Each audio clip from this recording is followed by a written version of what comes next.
Assalamualaikum warahmatullahi wabarakatuh. Bertemu kembali dengan channel PLC Physics Learning Center. Rekan-rekan mahasiswa, kali ini kita akan mempelajari tentang konsep gerak peluru. Pada pembelajaran yang lalu kita telah mempelajari tentang gerak lurus, yakni gerakan suatu benda dengan lintasan lurus, baik lurus secara horizontal maupun secara vertikal.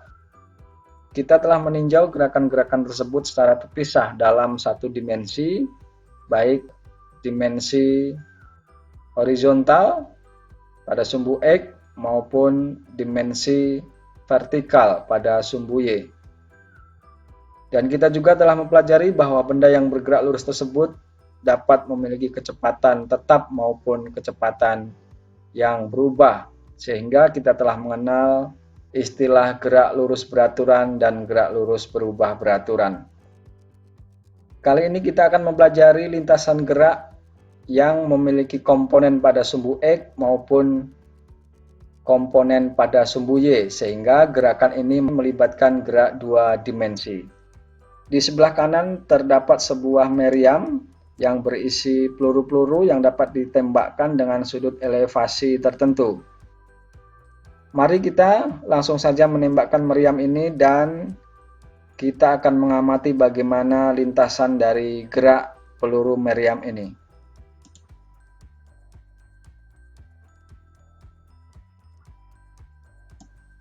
Saya ubah sudut elevasinya.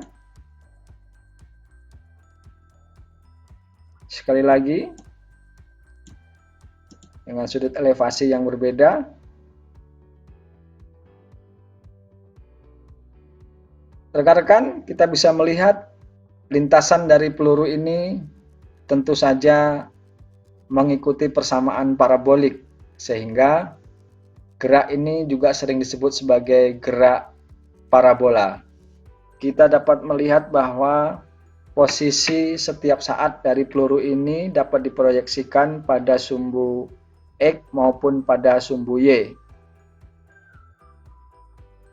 Kita juga bisa mengamati bahwa pada akhir perjalanan dari peluru ini, peluru mencapai jangkauan terjauh tertentu dan juga mencapai ketinggian maksimum tertentu.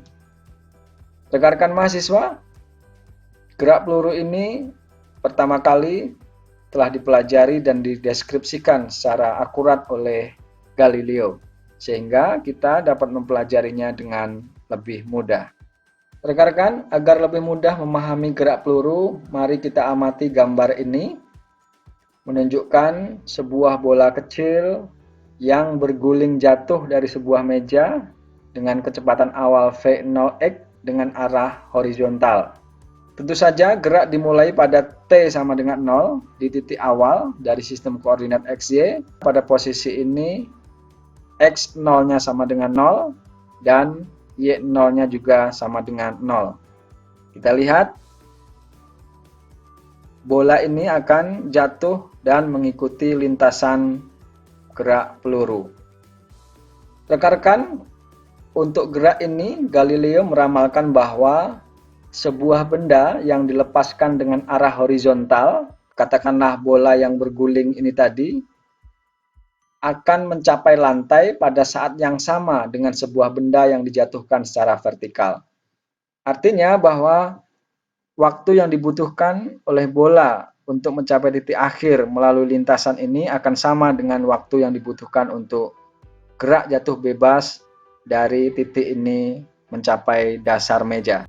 Rekan-rekan, mari kita analisis secara terpisah komponen-komponen gerak yang ada pada sumbu X dan pada sumbu Y.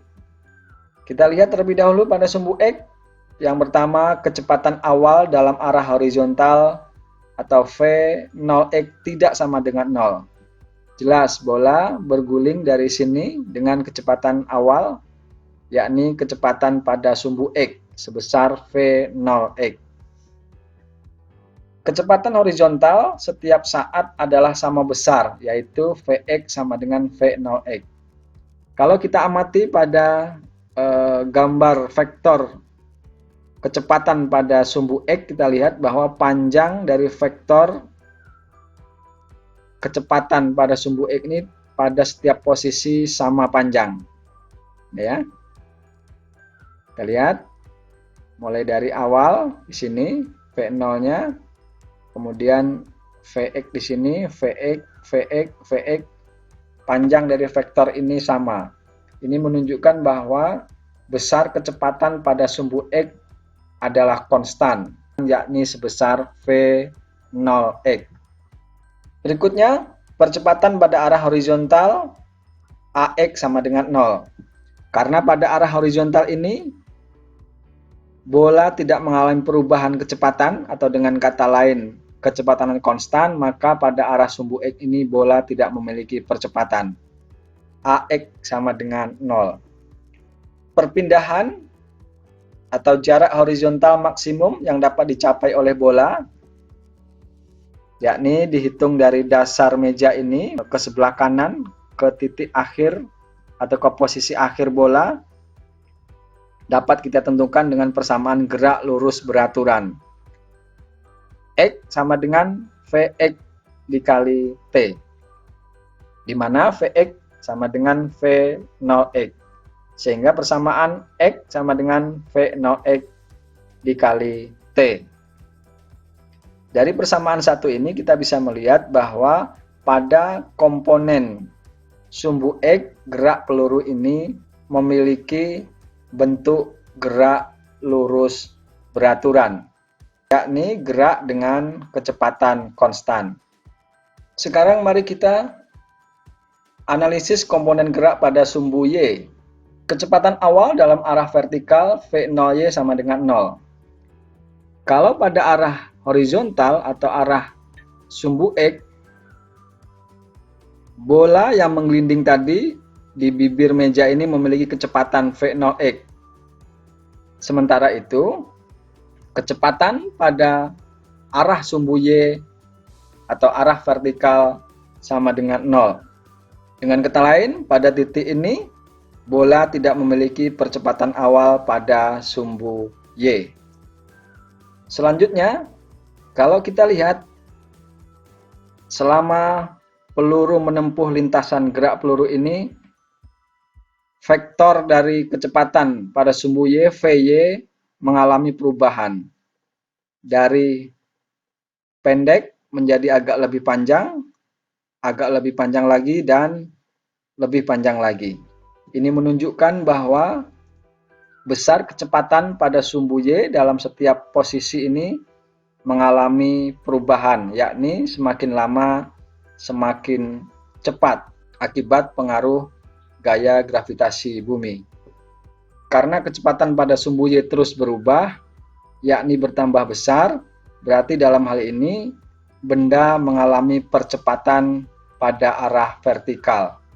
Percepatannya merupakan percepatan gravitasi yang besarnya adalah min G. Min menunjukkan bahwa gaya gravitasi selalu mengarah ke bawah, yakni ke pusat bumi.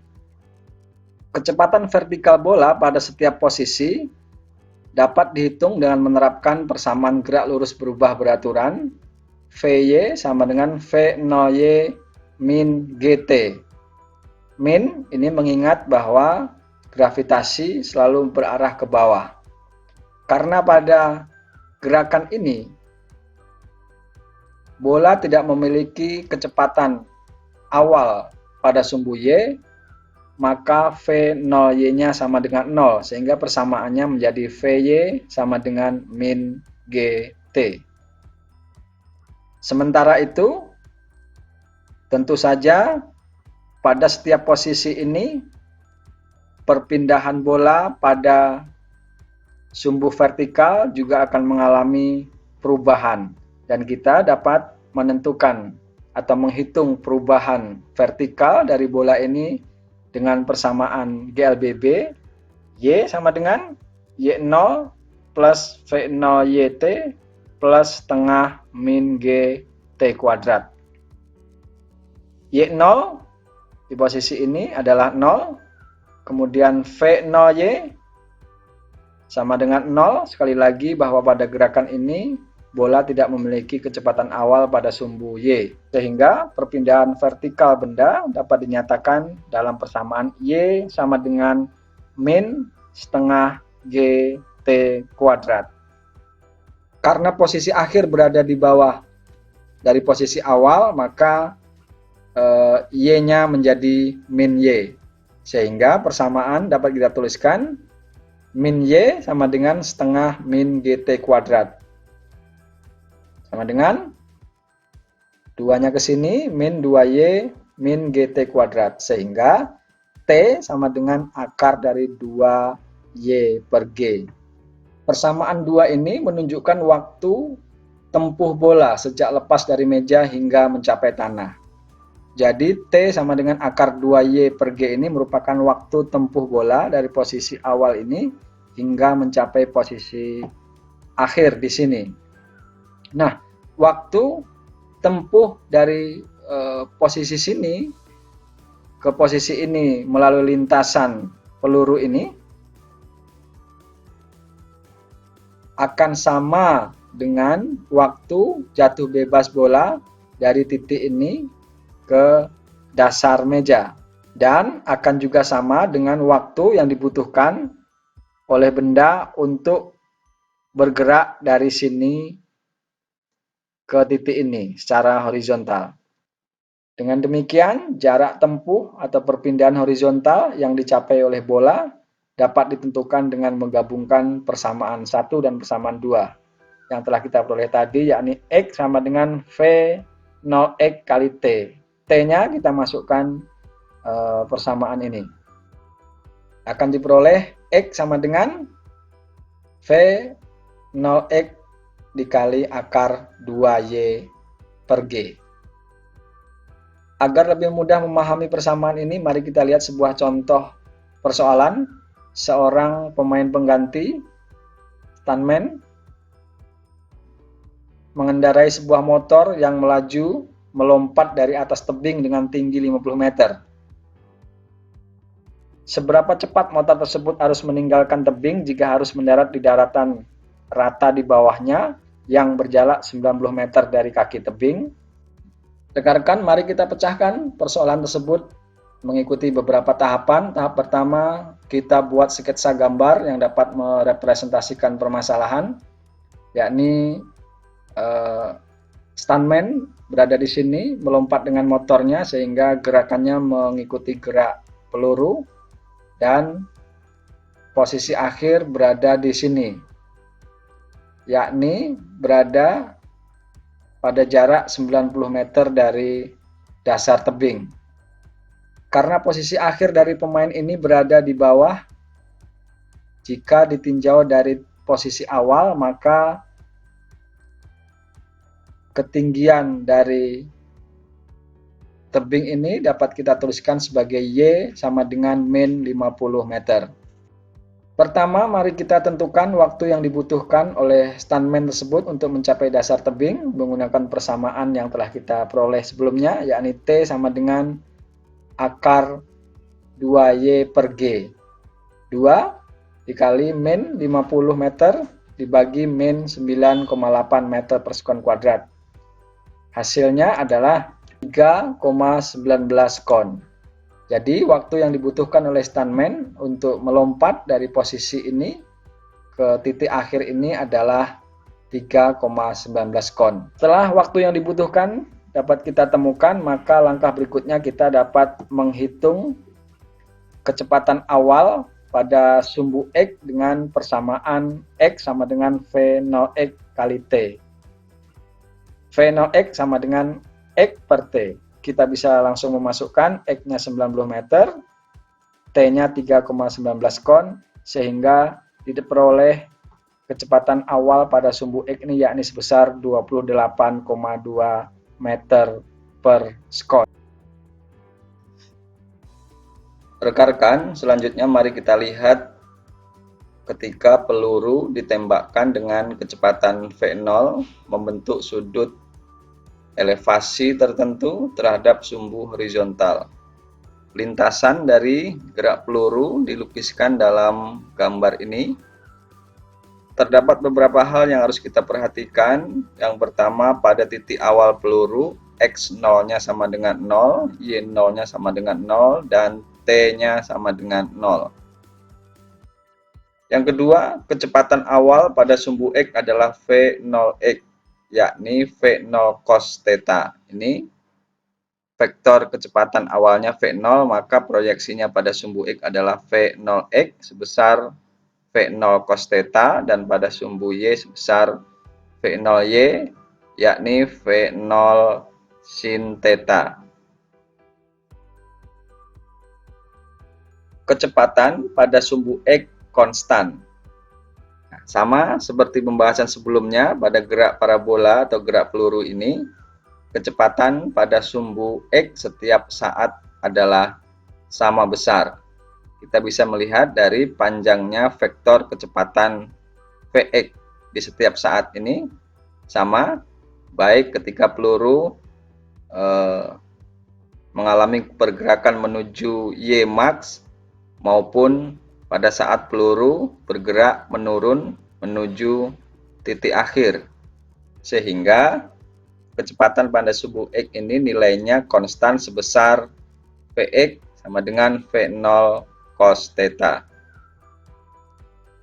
Kecepatan pada sumbu Y berubah. Nah, kita juga bisa melihat bahwa panjang vektor kecepatan pada sumbu vertikal ini berubah, yang awalnya panjang menjadi lebih pendek, dan pada titik maksimum ini, pada titik ketinggian maksimum ini, kecepatan vertikalnya sama dengan 0. Kemudian ketika benda bergerak dari posisi ketinggian maksimum ke posisi akhir, maka kecepatan pada sumbu vertikal Vy-nya juga berubah dari 0 menjadi lebih besar, dan maksimum terjadi sesaat sebelum peluru menyentuh permukaan tanah.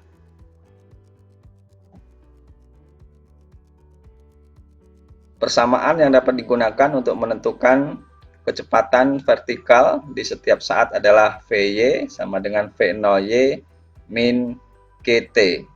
Rekan-rekan, sama seperti pembahasan sebelumnya bahwa jangkauan horizontal yang dicapai oleh peluru dapat kita tentukan menggunakan persamaan X sama dengan Vx dikali T.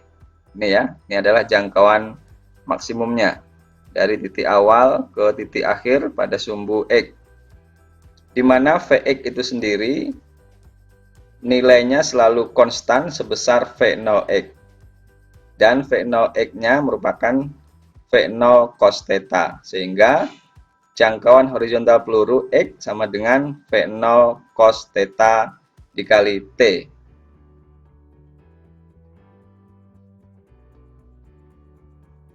Berikutnya, ketinggian yang dicapai peluru, ini Y max, dapat kita tentukan menggunakan persamaan gerak lurus berubah beraturan.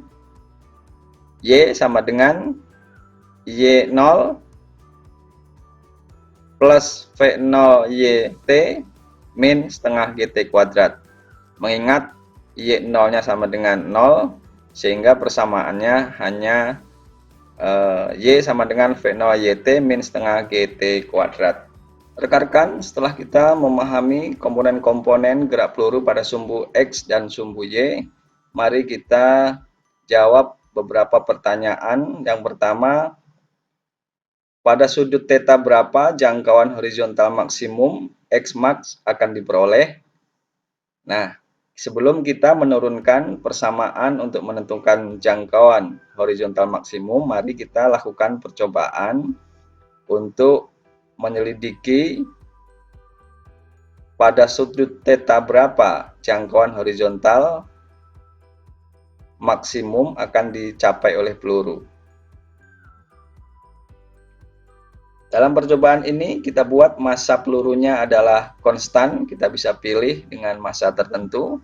Kita tetapkan massanya di sini adalah 17,6 kg.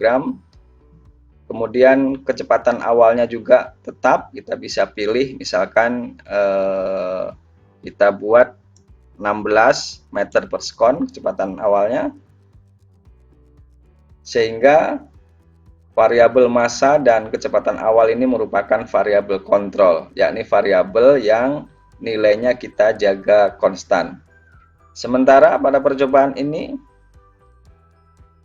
besar sudut elevasinya kita variasikan dari 35 derajat, 45 derajat, 65 derajat, 75 derajat. Sehingga sudut elevasi ini merupakan variabel bebasnya, yakni variabel yang bisa kita ubah-ubah. Dan setiap perubahan dari variabel theta ini kita akan mengamati nilai dari variabel terikatnya, yakni jangkauan maksimumnya dalam satuan meter. Mari langsung kita lakukan percobaan untuk sudut 35 derajat. Kita bisa setting. Nah, ini sudut 35. Lalu kita tembakkan. Oke, kita ukur jaraknya. Jarak tempuh, jarak jangkauan maksimumnya 24,5 meter. Kita tuliskan di sini 24,5 meter. Selanjutnya sudut 45 derajat. Oke. Kita tembakkan. Ya, ternyata jangkauan maksimumnya lebih jauh. Kita ukur 26 meter. Kita naikkan lagi sudutnya menjadi 65.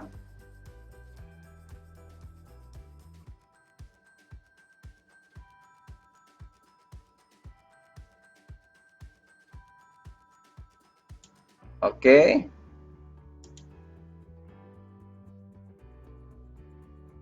Ternyata jangkauan maksimumnya lebih pendek dari sebelumnya. Kita ukur.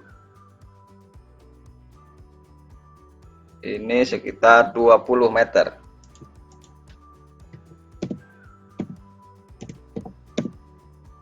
Dan terakhir pada sudut 75. Kita tembakkan kembali. Ya, ternyata jangkauan horizontal maksimumnya menjadi lebih pendek lagi, 13 meter.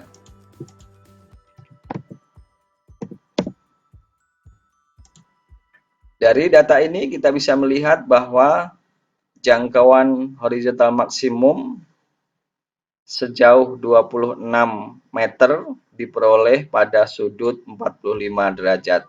Jadi jawabannya adalah 45 derajat. Hasil ini nanti akan kita komparasi ketika kita sudah menemukan persamaan untuk menentukan jarak jangkauan horizontal maksimum. Apakah memang pada sudut 45 derajat ini akan diperoleh jangkauan maksimum. Pertanyaan berikutnya, apakah massa peluru M mempengaruhi jangkauan horizontal maksimum? Mari kita lakukan percobaan kembali. Dalam hal ini sudutnya kita buat tetap, yakni sebesar 45 derajat, yang sebelumnya ini menghasilkan jangkauan paling jauh ya, 45 derajat, dan V0-nya tetap. V0-nya kita buat 16 meter per sekon. Theta tetap, V0-nya tetap. Yang akan kita ubah-ubah adalah variabel massanya dari M1, M2, M3, M4 semakin besar ya. Lalu kita amati bagaimana jarak jangkauan horizontal maksimumnya. Baik, untuk M1 kita ikuti aja di sini 17,6. Kita tulis di sini 17,6 kilogram. Lalu kita tembakkan. Ya. Nah, sebelumnya sudah kita peroleh tadi ya 26 jaraknya. 26 meter. Lalu M2 kita naikkan. Massa 2 kita naikkan kita kalah menjadi 18,65 kilogram, 18,65 kilogram. Lalu kita tembakkan. Nah, ternyata menghasilkan jarak jangkauan horizontal yang sama. Kita tulis kembali 26,0 meter. Massa ketiga kita naikkan kembali ini jadi 19,70 kilogram. Kita tembakkan. Ya, lagi-lagi jangkauan horizontal maksimum yang dihasilkannya sama, yakni 26 meter. Dan terakhir kita perbesar kembali massa jadi 21,01.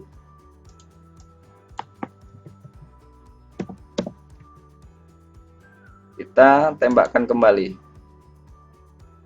Nah, ternyata sama juga, 26 meter jangkauan horizontalnya. Jadi percobaan ini kita lakukan dengan asumsi tidak ada gesekan udara ya. Jadi jawabannya dari data ini kita bisa melihat seberapapun massa peluru yang kita berikan dengan theta tetap, V0-nya tetap, akan menghasilkan jarak jangkauan yang sama, yakni dalam hal ini 26 meter. Sehingga jawaban dari pertanyaan ini, massa peluru tidak mempengaruhi X-mark ya, sehingga ini bisa kita delete yang mempengaruhi ini.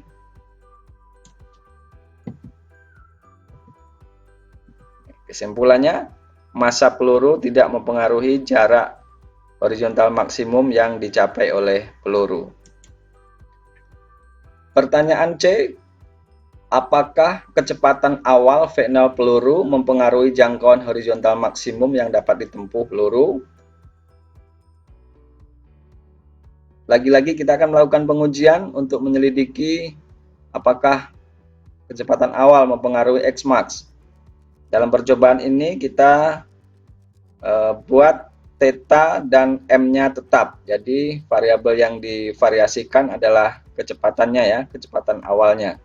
Lalu dalam setiap perubahan kecepatan awal ini kita akan mengukur jangkauan maksimum yang dicapai oleh peluru.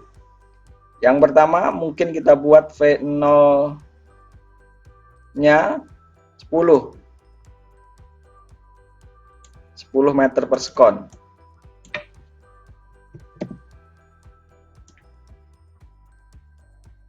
Sudutnya kita tetapkan 45 dengan kecepatan awal 10 meter per sekon, kita tembakkan. Nah, itu adalah jangkauan maksimumnya untuk kecepatan ini. 10,2 meter. Kita perbesar kecepatan awalnya menjadi 12. Dari 10 menjadi 12, kita tembakkan kembali. Nah, ternyata jangkauan maksimumnya bertambah ya. 14,7 meter.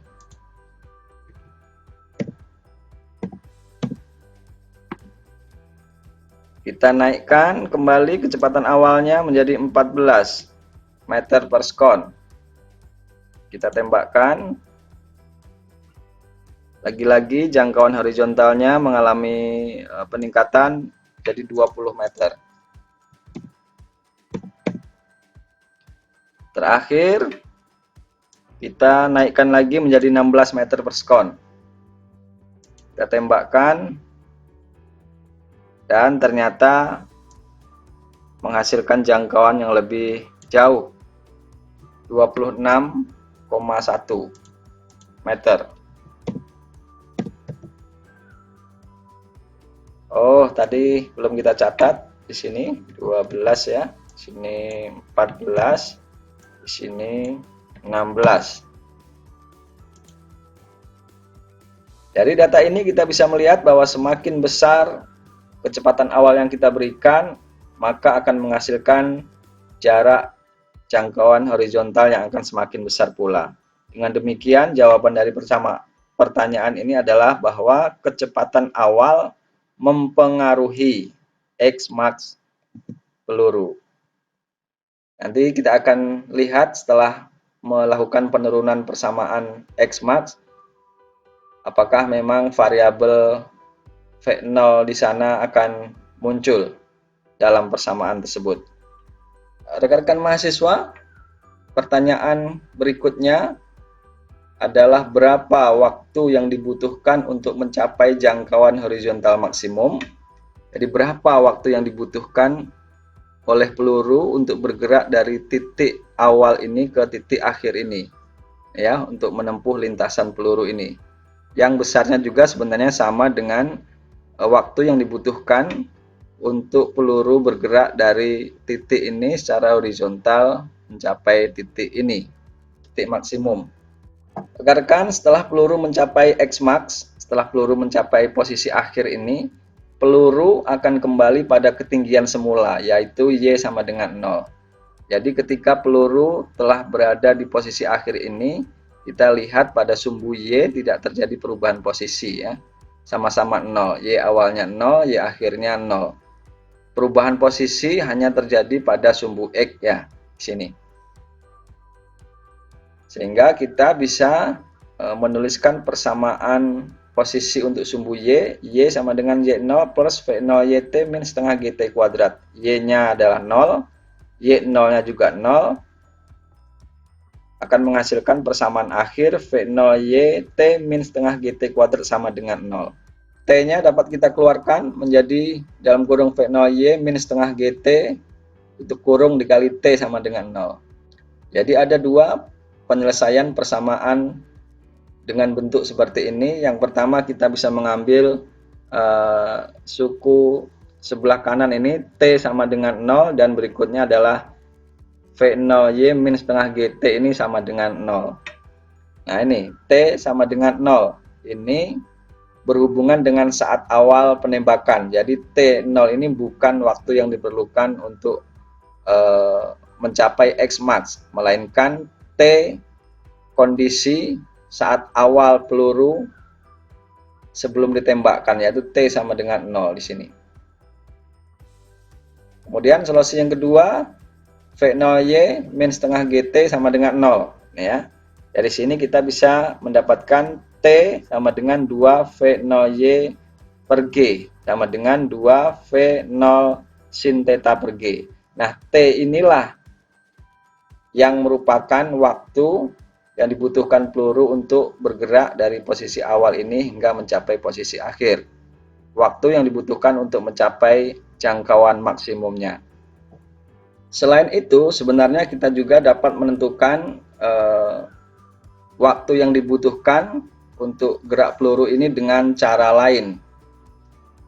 Kita bisa menghitung T maksimum ini, Tx maksimum ini sama dengan 2T Y maksimum. Jadi T untuk mencapai jangkauan maksimum ini besarnya sama dengan 2 kali waktu untuk mencapai titik ketinggian maksimum, ya.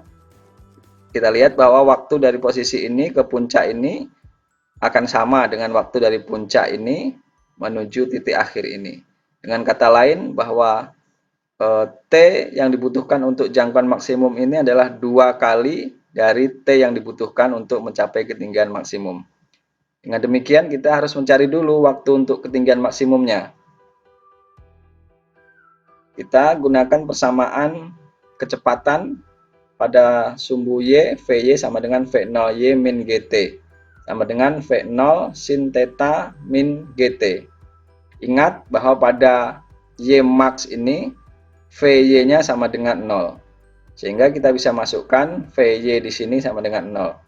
Dari sini kita bisa memperoleh persamaan T. yakni T untuk mencapai ketinggian maksimum, Ty max sama dengan V0 sin theta per G. Jadi karena T untuk mencapai jangkauan maksimum sama dengan 2 kali T untuk mencapai ketinggian maksimum, maka dapat kita masukkan persamaannya sehingga diperoleh T sama dengan 2 V0 sin theta per G. Sama persis dengan persamaan waktu yang kita peroleh dengan metode sebelumnya. Pertanyaan berikutnya yang sudah kita tunggu adalah bagaimana persamaan untuk menentukan jangkauan horizontal maksimum. Karena T yang sudah kita peroleh tadi sama dengan 2 V0 sin theta per G, kita langsung bisa memasukkan T ini ke dalam persamaan jangkauan maksimum, yakni persamaan GLB pada sumbu X, yakni X max sama dengan V0 XT, V0 X-nya sama dengan V0 cos theta, dan T-nya kita masukkan 2 V0 sin theta per G. Dari persamaan ini kita bisa memperoleh X max sama dengan 2 V0 kuadrat sin theta cos theta per G. Dalam trigonometri, 2 sin theta cos theta ini sama dengan sin 2 theta. Sehingga kita bisa menuliskan 2 sin theta ini menggantikan 2 sin theta cos theta dalam persamaan ini. Nah, rekan-rekan, dari persamaan 4 ini kita bisa melihat bahwa X maksimum ini akan kita capai apabila nilai dari sin 2 theta ini sama dengan 1. Ya. Nilai sin akan maksimum 1 apabila sudut totalnya ini 90 derajat. Jadi sin 90 derajat adalah 1. Nah, karena di sini ada bilangan 2, maka tetanya di sini otomatis adalah 45 derajat. Jadi sin 2 kali 45 derajat adalah sin 90 sama dengan 1. Dengan demikian, X max akan diperoleh ketika sudut tetanya sama dengan 45 derajat. Nah, persis dengan hasil percobaan kita sebelumnya menggunakan simulasi yang menunjukkan bahwa jangkauan maksimum akan diperoleh pada sudut 45 derajat. Selain itu, kita juga bisa melihat dari persamaan ini bahwa V0 itu mempengaruhi jangkauan horizontal maksimum. Ada ya V0 di sini ya, jadi berbanding lurus. Semakin besar V0-nya, maka X max-nya juga akan semakin besar. Selain itu, kita juga bisa melihat dalam persamaan ini bahwa tidak ada variabel massa. Massa tidak mempengaruhi jangkauan maksimum yang dapat dicapai oleh peluru. Dan itu pun telah kita buktikan melalui simulasi tadi bahwa memang variabel massa tidak mempengaruhi jangkauan horizontal maksimum dari peluru. Pertanyaan terakhir, pertanyaan F, bagaimana persamaan untuk ketinggian maksimumnya, Y max? Nah, untuk menentukan ketinggian maksimum kita bisa menggunakan persamaan kecepatan pada sumbu Y, Vy sama dengan V0 Y GT sama dengan V0 sin theta min GT sama dengan 0. Ini ya. Kenapa 0? Ya ini karena pada ketinggian maksimum Vy-nya sama dengan 0. Sehingga dari persamaan ini kita bisa peroleh T sama dengan V0 sin theta per G. Jadi T ini merupakan waktu yang dibutuhkan untuk mencapai Y max dari posisi awal ke posisi Y max di sini. Selanjutnya mari kita masukkan persamaan T ini ke dalam persamaan posisi ini. Posisi vertikal, Y max sama dengan Y0 plus V0 YT min setengah GT kuadrat. Y0-nya sama dengan 0, V0 Y-nya V0 sin theta, T-nya kita masukkan ini tadi, V0 sin theta per G, ini juga sama, setengah G, T kuadrat, T-nya kita masukkan lagi menjadi V0 kuadrat sin kuadrat theta per G kuadrat. Persamaannya kemudian kita dapat sederhanakan menjadi V0 kuadrat sin kuadrat theta per G min setengah V0 kuadrat sin kuadrat theta per G. Jadi suku ini sama dengan ini ya. Sehingga bisa langsung saja kita kurangkan, 1 dikurang setengah. Jadi hasilnya setengah V0 kuadrat sin kuadrat theta per G. Nah, dari persamaan ini, Y maksimum ini akan diperoleh ketika theta sin kuadrat theta ini nilainya 1. Jadi sin kuadrat theta ini akan bernilai 1 untuk sin 90 misalkan. Sin 90 sama dengan 1 dikuadratkan sama dengan 1. Tapi untuk sudut 90 tentu saja gerakannya bukan merupakan lintasan peluru ya, bukan merupakan lintasan parabolik. Coba kalau kita buktikan. Nih, sudut 90 kita tembakkan. Maka lintasan dari peluru tidak membentuk lintasan parabolik ya. Dengan demikian Y maksimum akan diperoleh untuk gerak peluru ketika tetanya ini mendekati 90. Coba kita buat 88 lah katakanlah, atau 89. Nah, ya masih membentuk lintasan parabolik atau lintasan gerak peluru. Dengan demikian, untuk lintasan gerak peluru akan mencapai Y maksimum ketika tetanya ini mendekati 90, yakni katakanlah di sini adalah 89 derajat. Rekan-rekan, demikian pembelajaran kita kali ini. Mudah-mudahan memberikan manfaat untuk kita semua.